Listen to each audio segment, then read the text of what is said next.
Hi there. The purpose of this video is I want to show you quickly how to use enrollments in Genius to determine if a student is active in your course. This is the same way that I determine inactivity reports whenever it's time to process drops for inactivity. Here's how you get started with this. First, go to enrollments.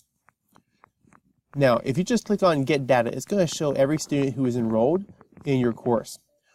However, if you come over here to logins and you select exactly and 0 and designate the whatever amount of days you're looking at. So let's say that by I can just leave it at 7 and it would still do the same thing, but by day 6, we will have had 6 days of class. So you could select whichever amount of days you want to determine if the student has logged in over that period of time.